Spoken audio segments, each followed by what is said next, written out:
Curious, Coach, what you thought about Jordan Walsh's performance tonight. Seemed kind of a breakout performance for him. I thought Jordan was phenomenal tonight. I really did. It was interesting. I got up really early to work out in the hotel workout room, and we had breakfast at 8:15.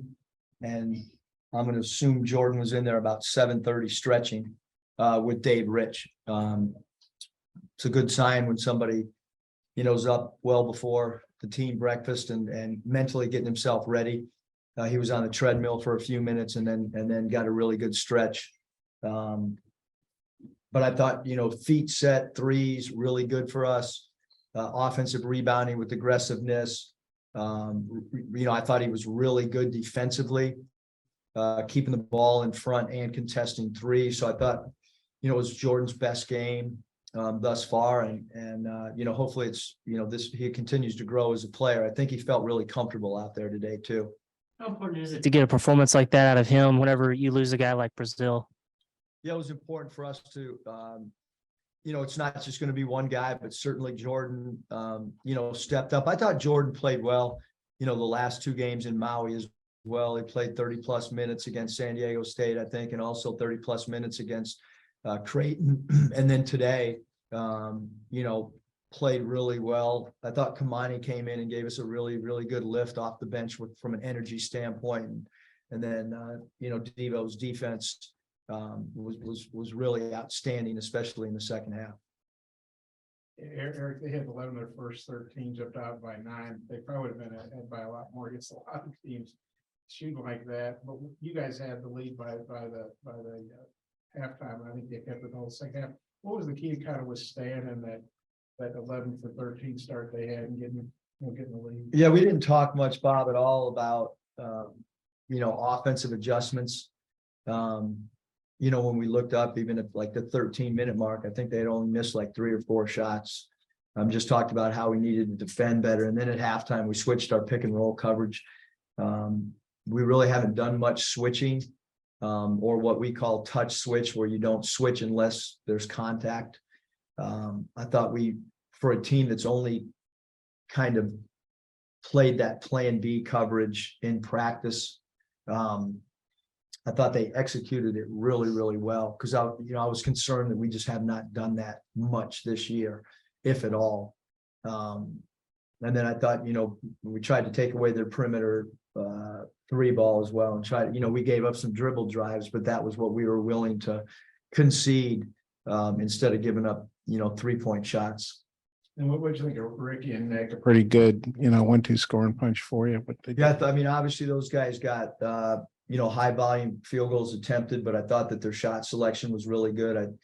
We went to a little bit more, isolation, a little bit more matchup stuff than maybe we have in some other games. And I thought, thought both those guys were phenomenal offensively.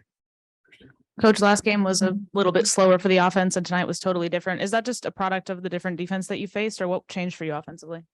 Yeah, I think too, there's just, sometimes, shots aren't falling and different defenses present different challenges. And I mean, the truth of it is too, I mean, some nights you just don't have it, and the last home game, I thought we just didn't play with, the energy. This group was really excited to play this game. It wasn't like we were going to go in the locker room pregame, and you could kind of feel the vibe even yesterday of them being really ready to play. And then we saw Nick going back and forth from the locker room there at the end. Do you know what's up with him? Is he all right? Yeah, doctors here and trainer and being evaluated. There was no alarm when I came in the locker room, but they'll look at it and monitor it and see, but I don't have any. Eric Mackay was really good on Tuesday and really good again today. What's impressing you most about his play, and then his vision? I guess he had 4 assists tonight, a couple backdoor cuts to guys. Just what's standing out to you? Yeah, they it looked like maybe they were sending their big, when we set a screen with our 5-man, that they were put a little extra attention on the guards, probably for good reason. And we wanted to short roll, meaning, you're 2 to 3 steps, past where the screen is set, but you're not rim rolling. And then kind of be like a little bit of a playmaker. And I think the most important thing, I don't know if he had a turnover, but it was the 4 assists with limited turnovers as well.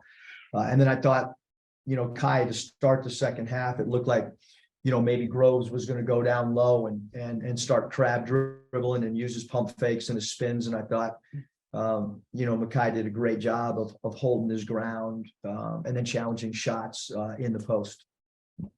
Coach, to only have a couple of days to kind of regroup from losing TV and prepare for a game like this. I mean, how pleased were you I guess, one, with the response of the team and being ready to play, and then 2, just the overall execution, one of your better offensive nights? Yeah, just, happy, we changed our schedule. Usually we practice at home and then travel. That's been the way that we've done it, since I've been at Arkansas. We did not do that.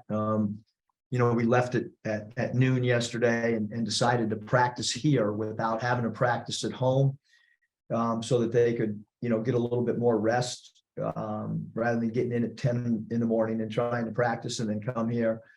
And then, Thursday was really kind of our only real prep day. I mean, when you ride a bus 2 hours and you come straight here, you're not going to do a whole lot except mental reps. So, in a 1 day, practice, I thought we did a really good job against a really good team, against a team that's really well coached, against a team that's got an explosive score in Scherfeld. So I mean, that's a really good team, Oklahoma, and they're really well coached as well. Hey, I'm sorry. I think Oklahoma made, I think, 4 of its first 5 shots from beyond the arc, and then y'all held them without one for a long stretch. What was the key there to limiting them from beyond the arc? I think just crowding them, making them floor it. Again, there were some dribble drives that we kind of gave up to take away the perimeter 3. And we felt like last year we kind of, we took ill-advised 3-ball shots. So I think that 3-point line was really important for us to defend it much better than we did to start the game. And then certainly to be an aggressor in transition and be as aggressive as we could, with points in the paint as well.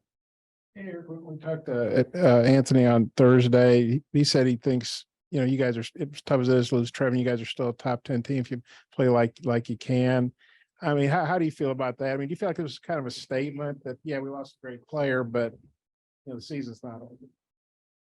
Yeah, I mean, I mean, what all I'm worried about is, playing well in Little Rock, North Little Rock in, against Bradley. I mean, that's, is our prep and certainly, I mean, we're going to miss TV. There's no doubt. We missed him tonight. But, in all sport, stuff happens and you just have to try to regroup and refocus and figure out, we're still trying to figure out who we are. Rotations could be slightly different Saturday in North Little Rock as well.